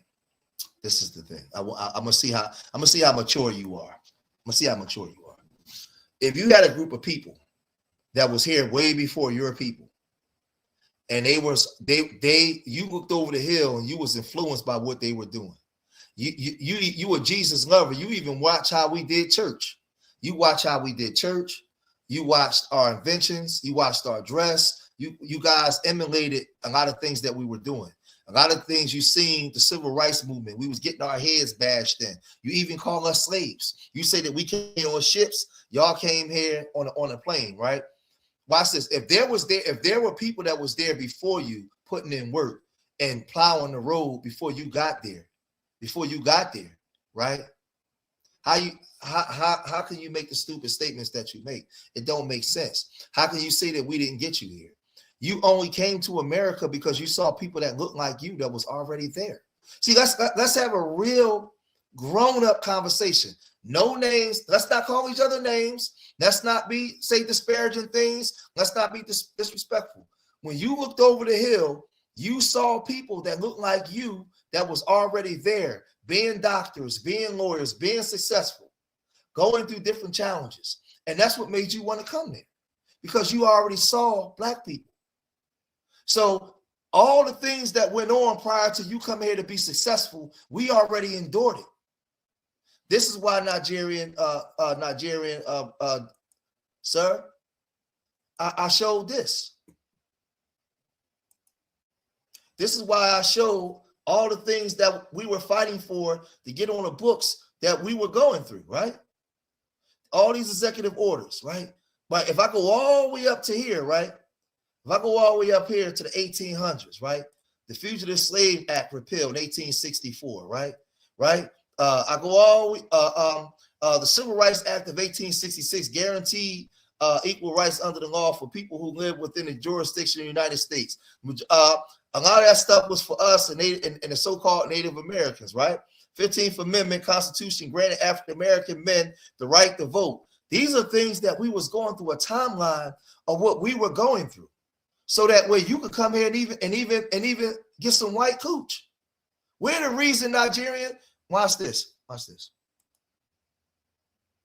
But see, all right, I need y'all to block Nigerian. Just block them. I'm not, because I don't know who I'm talking to, and I'm not dealing with a troll. So I don't want y'all to time them out. I want y'all to block them. Just get them out of here. One thing I don't like is when we're teaching something and we can show facts on what it is that we're talking about and not just run our mouth. Because I'm not here to disrespect Nigerians. I love Nigerians. But what I don't tolerate is clown stuff and disrespect. Because I'm not going to disrespect you, so I'm not going to allow you to disrespect me or troll because you don't like something. Just block them, and then you're no longer welcome here. We just make it that simple. We just make it that simple. I have an open door policy. All immigrants are welcome as long as you're respectful. All immigrants are welcome as long as you're respectful. We can disagree, but if we're giving you FBA American facts, it is what it is. Us saying that we got you here is not saying that in a disrespectful manner, because my grandparents fought for y'all to get it. Matter of fact, hold on.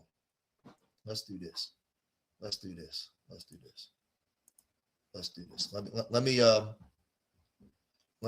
me play this one thing real fast for y'all, and then we get back to it. That was in the book. It was 8 minutes, I believe. Oh, okay, here we go. I want y'all to see this. I'm gonna play this Arab dude. And it's funny how they don't like to use the term black, right? But this Arab guy from the Horn of Africa, never been to America. He has no problem calling himself a black man, even though he knows who he is and his nationality. He knows who the people he come from and everything. Watch this. Islam, it's not black Americans. He's identifying as a black man. That the black people here in this land, it's not for the last 100 years or something like this. It's more than 1,000 of years was black. I know about the history of Beni Hilal.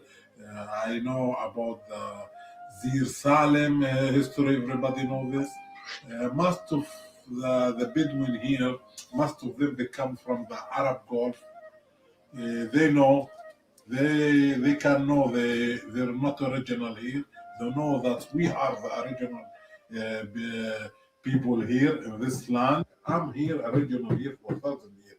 But the other tribes, I want to talk about the Bedouin. The other tribes here, all the Bedouin here. Other black Bedouins?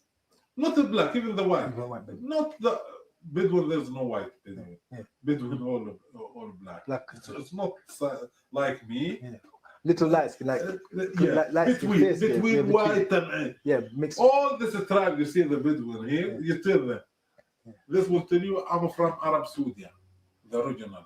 This tribe will tell you, I'm from north of Jordan. Everybody will tell you he's not original for in this land. He came, not me. But you came. Did you originally? They came. But me, I say I'm here. So they have to be clear. If you discuss with them, okay, they say, all of you come here, okay? Who was leaving this land? They say it's a black man. The black man. And before maybe 2000 and a half, there's the Hebrews. The Hebrews were black as well, right? Yeah, there was it. In this land, there was just the people, the black people like me, and the Hebrews. Now watch this. Watch how I break this down. It's funny how this man can call hold on. This man can call himself black, right? He don't have a problem calling himself black. He ain't in America. He knows his nationality and his people and the language he speaks, but he knows that black is like a universal thing that where we all come together and we all understand each other. When you hear these other groups, when you hear these other people talking like this, because see, this is important, y'all. I got an illustrator here. Before let's do this part. Now y'all seen him, right? Y'all seen that brother talking. And then you see these people. Myself as a black person anymore. I identify myself as a Jamaican person. I'm Jamaican. I've always identified as a Grenadian. American one, and I'm not black. Everybody was shocked at that statement. Like, you're not black? What are you then? Like, I'm a person. What is black? So what are you? Yellow, like lemonish green? What is that? With. It's difficult because I don't identify as being black. Also, like I was. I'm not black. I'm African. They're not black. No. It's a big difference. You know what I'm saying? I came in a plane. They came in chains. Yeah. I'm passenger in their cargo. Now I want y'all to understand something. I want you guys to understand. So let me stop sharing for a minute. I want to build. I want you guys to understand something. That brother from the Horn of Africa identified himself as a black person for a reason, because he understands around the world that's an identifier where we identify. Those groups over there, those Caribbean and Africans are not identifying with black because they don't want to identify with us. They know that they're black. The thing is, we know that you're Jamaican. We know that you're Trini. We know that you're from the Congo. We know that we know that. We've never, listen, even Dominicans, we never told Dominicans not to be Dominican. You're just a black Dominican. Well, I'm not black, I'm Dominican. Yeah, but you're black when it's convenient for you, right? You black when you want to benefit or you want help, but then you don't want to be black. But that brother from the Horn of Africa knew he was black, and he knew that that's a self-identifier. That doesn't take away from who he is, the country he come from, his nationality, and his people. We are separate from him, but we all come together and identify as black, though. So I can get down with that, brother, but these people, they're only saying that they're not black because they don't want to be associated with us. They want our rhythm, but not our blues. So I come with the facts to show you. He said he was explaining how the Arab came and took the land. He said the original indigenous people of that land were black people. He didn't say, well, the Sudanese people. He said black people. That's what he said.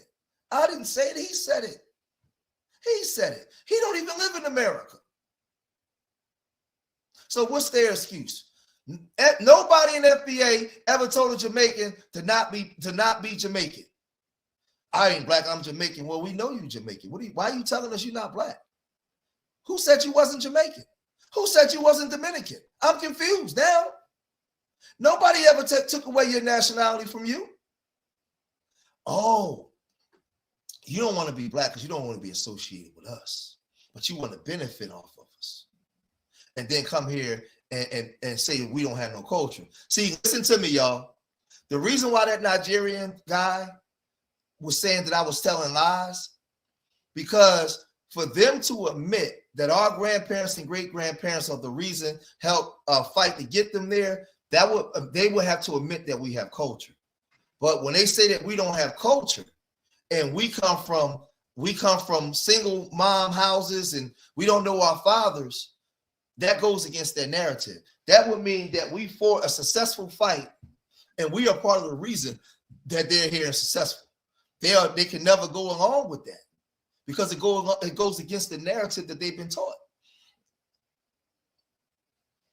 It's impossible. It's impossible that it would be impossible for us to be the reason that they got here. Not no black man. Remember, they fight in tribalism. They don't believe that black people accomplish anything. The W man gave them everything that they got. They love. That's why they can't wait to get a cooch up to that W man, or go sniff the cooch of a W woman. They can't wait. They can't wait to go to Europe and get or America and get a W woman and flaunt it in everybody's face, not realizing that them people look at you as something that's worse than a gum on the bottom of their feet. So I don't expect that Nigerian dude to come in here and show me any respect. I'm nobody. He practiced tribalism. Yoruba and Igbos don't get along. They don't like the Hausa or the Fulani. So why would he come in and have any respect for me? I get it. Is that everybody? No, that's not everybody. So let me make sure I'm careful the way I speak, because I try to be respectful to everybody. But it is what it is. It is what it is. And we got to call it out. So when you see this dude, let me share the screen.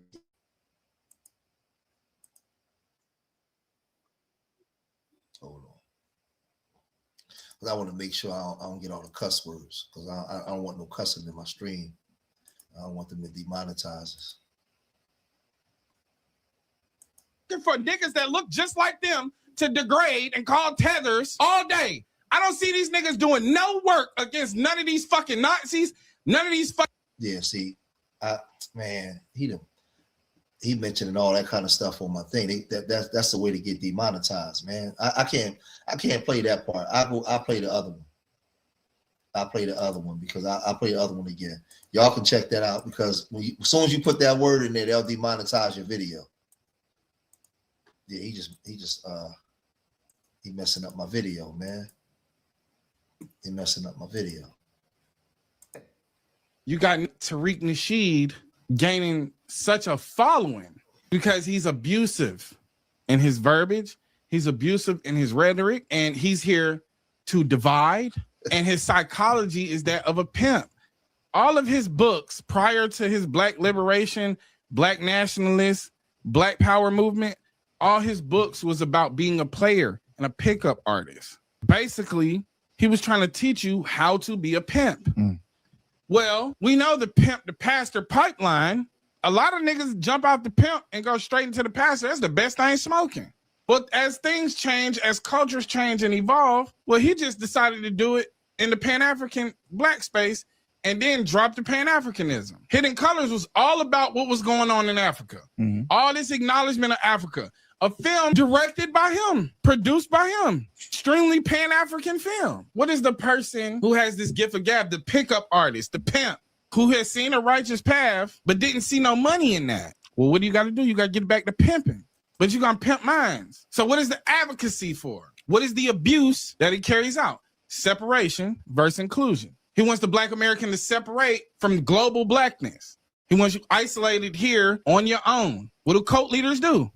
They separate you. They promise you all these great things. They speak sweet nothings to you. He's going to tell you about every accomplishment that the Black American has made, created, or been involved in. He's going to continue to remind you and pump this false sense of superiority into you. Instead of being inclusionary, understanding that Africans have had a hand in some of the biggest inventions in this world. The mothers of civilization, the creators of arithmetic. But the thing is that that's not good for business. He tried it with Hidden Colors. It didn't hit the same. People were starting to get away from it because it's a hype, it's a feel-good moment, but there's nothing to capitalize on it. So then you get micro movements versus mass communal practices. What does the divider do? What does the abuser do? What does the cult leader do? What does the pickup artist turn African, Pan-African, turn hyper American patriot do? So remember, this is the stuff they talk about. They talk about people don't do work, people not outside. And I just let this play while I talk over it because I can't play the music. But oh shit. Like I said, we raise money every year. We take like 60-something kids to DC twice a year. We take them to the African American Smithsonian Museum. Hold. Damn, I ain't even, wait a minute. Yeah, hold on. Let me start it over real quick. I'll talk while it's playing. But we take them to the African American Smithsonian Museum every year. And we also take them to the Air and Space Museum. We're trying to take these kids now to the Martin Luther King Museum, and we try to go to Texas to the STEM, the World STEM Tournament. So we got a lot of stuff that we're actually trying to put in work. We're trying to put in the things that we're trying to do and do our part for FBA, right? Do our part for FBA. So like a lot of these dudes, man, they just talk trash. They not really doing nothing. It's FBA is a lineage, and you got a lot of people out here that's actually doing work. You got a lot of people out here that care about the kids that's out here, putting in work like that, right? And that's educated. We come out and we speak on behalf of our people. So when you hear him say, when you see me out here teaching the kids our history and our contributions, I got a problem when he say that we're not supposed to teach. Hold on, wait a minute. So you see me, I got a problem when he come out and he say that we're not supposed to teach our kids our contributions. Why not? We supposed to teach FBA children our contributions. We supposed to be putting in the work. We supposed to be out there. We supposed to be out there every day plowing the road. If we don't plow the road for our children, who else going to do it? Who else going to do it? That's what our job is. That's what our job is. So I want to teach black boys. I want to teach black boys greatness. What our greatness was. We don't. It's funny how he don't have a problem. He don't have a problem with the rap music and all the stuff that they do. So now, when you got an FBA brother taking black boys and girls to the museum, showing them the greatness of their history, so they can have something else to emulate, other than being a real N-word or a bad B, they got a problem with that. They say we should be all inclusive. Well, we always been all inclusive. On this trip, I had a couple kids that was from the Caribbean with me. We've always been inclusive. Right? We've always been inclusive. But this is the stuff that they do to us because we want to self-identify. We want to have our own identity. We want to have something for ourselves. Skinny, what's going on, Skinny? We want to have something for ourselves. We want like I said, I don't come. Wait a minute, because I want to pull something else up real quick. I want to show y'all something else. Oh, shoot. Let me see. Where is that? Hold on. Watch this. Let me see if I can pull it up. Hold on. I want y'all to see this real quick. This is important. Because I get mad. I get mad when they say that we don't be putting in, that you got people out here that's not putting in work, or people out here that's not doing stuff. And there are a lot of people out here that's doing stuff. There are a lot of FBAs that's out here that's doing the work, right? So I want to pull this up real quick. I'm gonna pull this up real fast. Let me see. Which one is this? So y'all can see it. All right. Wait, not that one. Hold on. Because they always running their mouth. They always saying that, we don't be doing stuff. And we do be doing stuff. This ain't the one. Damn, where is that? Damn it. I hate when I'm looking for something while I'm on the thing and I can't find it.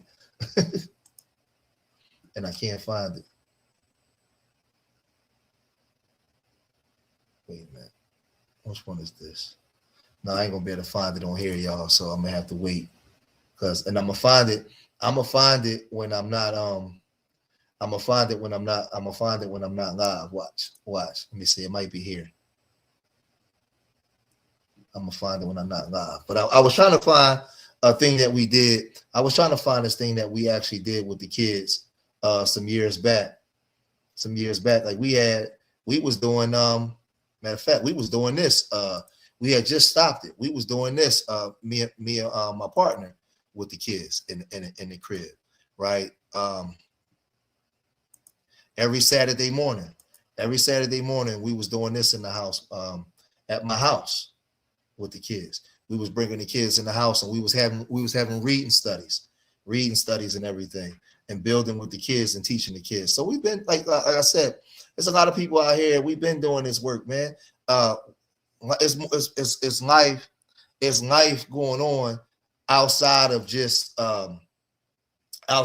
being on YouTube, right? Everybody ain't just living life on YouTube.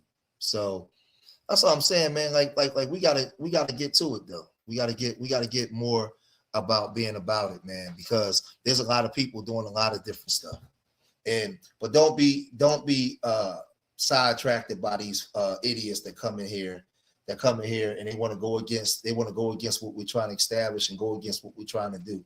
We got a lot of stuff going on, man. We got a lot of good stuff going on. Hold on. I had a joint in here. I'm really trying to find this joint. I don't know why I can't find it. It was hold on. Let me type it in and let me see if it come up. Nice.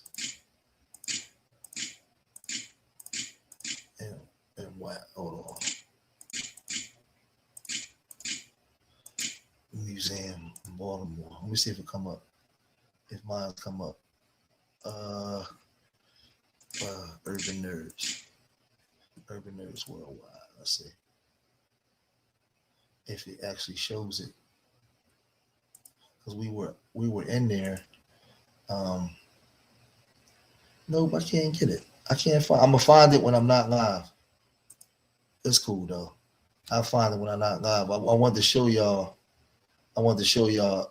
This image when we were at the Blacks and Wax Museum. We were at the Blacks and Wax Museum in Baltimore, but we'll be back there again. But when you get these dudes like Deante and all these people, remember, y'all, they got to go against you because it go against their narrative, right? Their narrative is you don't have no culture. And think about it, though. Think about it. Show me when you ever see them calling out their people for bad things to say about us. Show it to me. That's why I played that video of the African guy telling him that there is a distinction between us. I don't know why this thing won't come up, man. I'm sorry that I can't pull this up, man. But whenever you guys donate to Urban Nerds or donate to Urban Nerds, like I said, we're raising money right now to get the bus for our spring trip. Our spring trip is coming up. I'll show y'all real quick before we get ready to wind down, because I got a couple more things I want to tell y'all, but as I keep pulling up, this is our bus that we get. Let me see. That's the inside. That's the inside of our bus. That's me inside the bus. So we always raise the money. We get the bus, and then that's me. That's me right there teaching in DC. That's me in DC teaching, right? FBA children. What our accomplishments are. It's more what our accomplishments. What we bring to the table. You know what I mean? And why we should be FBA, and give them a frame of reference of what Black greatness is. Because if we don't do it, nobody else is. If we don't do it, nobody else is going to do it. You see how they already don't even want us to have any type of culture. You see how they already talking down to us, right? The one guy come in, I'm trying to explain to him certain things in a peaceful way. He said, this is us at the Air and Space Museum in DC. When I took was it 67 kids to DC at the Air and Space Museum, right? And it was showing them, Black accomplishments and things that, because like I said, that's our job, man. That's our job. A lot of my pictures is, this was me in the summertime. I took, we used to take the kids out. I took them to a baseball game. We took some of the kids in the city to a baseball game over the summer, right? Then I was wearing these shirts here. We had the nerds over niggas, right? The nerds over the N-words. And we were saying, we was trying to bring intelligence back to the community, man, and get rid of that N-word mentality. We wasn't saying, we trying to get rid of teaching these kids to use different words to articulate themselves other than always being so aggressive, of always being violent and all that kind of stuff.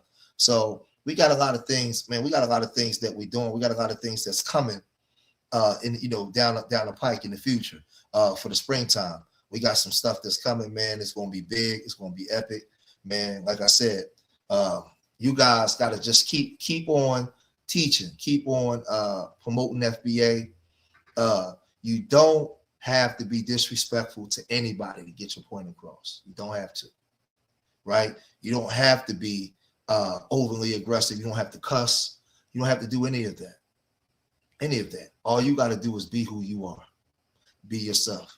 Because who we are already influence the world. So don't let them ruffle your feathers. Don't let them get under your skin. Don't let them do none of that. You keep doing what you're doing, right? And like I said, you guys, you'll see we got more. You'll see as time go on. We got more things. We got more things coming. Hold on, I wanted to show y'all one more thing too. We got more things coming. Where is that? Hold on. And we just listen. Me and my partner Marvin. We just gonna keep building. We're gonna keep building the best way we know how, the best way we can, man, to keep things going. It's not always easy. We didn't do a lot of things last year because we didn't get a lot of funding. But this was at a gaming tournament. Me and my son. That's our Urban Nerds leather jackets at a gaming tournament that we help support right here in the city. Right. That's my son. We had over 400 people show up, right? That we helped partner with. That's my partner right there, Marvin Burrow. Gaming tournament that was done over in Jersey. So, like I said, listen, we do stuff, man. We do stuff. But like I said, if you guys want to donate, you can donate to Urban Nerds. It's pinned at the top through Venmo, PayPal, or Cash App. And everything we do, we show. Everything that we do, we show. I believe that it's important that you show it because people need to know that it's possible that we can do things other than just being online. So I guess start winding down here. Remember, I love my people more than they hate themselves. And I pray to the universal creator most high that these words are enough to inspire. These words are enough to make you look at yourself in the mirror and make change. These words are enough to make you look at your children and know you have to make change. I hope that when you came in for information, and when you leave here greater than what you was before you came, right? I hope that you share this information on all the social media mechanisms that we use to get the message across. It's time that we have the conversation at the water cooler, on the job, pillow talking with your wife, walking down the street with the homeboy, right? We got to have this conversation of Black development, doing things for ourselves, self-identifying. And remember, they want you to be in a position that you are, because Black dysfunction is profitable for everybody else. They want you being a real N-word. They want you being a bad B. They want you undermining your brother. They want you undermining your sister. They want you committing verbal genocide on each other. They want you not being in the house with your children. They want you making a bunch of babies that you can't take care of. They want to portray you in the most negative light that they can portray you in at any chance that they get, all the time, right? Every time that they talk about you, they always want to talk about the underbelly of the culture and not the productive side. They want all this. So be aware of this and understand. And on the battlefield, you are responsible for your behavior. You teach people how to treat you. You are responsible for how people treat you by the way that you treat yourself. So when I come onto this live stream, I don't have to disrespect anybody. I don't have to cuss out anybody. I don't have to do any of those things. Right? I can beat you with my brain. I can beat you with my intellect. I come from a great people, a great and mighty people, so mighty that their influence the world. Their arm stretches worldwide to the point that everybody want to be a part of what you got going on, to the point where they want to take it from you, commandeer it, and say it's theirs. That's how powerful of a people you are. And don't ever be ashamed of being smart and being powerful. Don't ever be ashamed. And don't ever let nobody make you ashamed. Because in this marketplace, their lifestyle was predicated on your dysfunction. Their lifestyle was predicated on you not owning nothing while they come in and take everything. This is why when you tell the truth, they come and deny your truth. They have to deny your truth because their lifestyle is predicated on you living the lie. They want you to believe that you are N-word. They want you to believe that you're less than. As long as you're believing the lie, as long as you're stuck in the Freddy Krueger effect and you lost your ability to dream, so now you manifest nothing in the physical world, they have the ability to control you. They have the ability to say the things, disparaging things about you. They have the ability to call things out that's not and make you believe it. And you start manifesting behaviors based off that lie. And why you got so many black boys in prison doing life. So many young girls walking around just wayward because they conditioned you to believe that you're something that you're not. So now you're responding to that which you're not. And we're here now to change that narrative. We're here now to change that thought process. We're here now to have a great reset within the black community. And we're no longer going by that. That's why I created the shirts Nerds Over Niggas. We're no longer going with the bad B and N-word. That's over with. We're tired of seeing black boys dying and black mothers crying, black blood streaming down the streets. And they run it on a 24-hour CNN cycle every day, traumatizing black women to the point where they don't even want to have black babies no more. All of it is done on purpose. One for your brother, what you want for yourself. Learn to love your brother. It's okay. It's not gay to love your brother. And one for him the same as you will want your own. Because if you teach that, you won't even have to teach protect black women. Because 90%, 99.9% of black men love their mothers and their sisters. And if you want for your brother what you want for yourself, when you ain't around, his mother, his sister's protected because now they become your mother. They become yours. This is what we got to do. This is what we got to do. So remember, you're responsible for how people treat you or how we treat each other. Peace.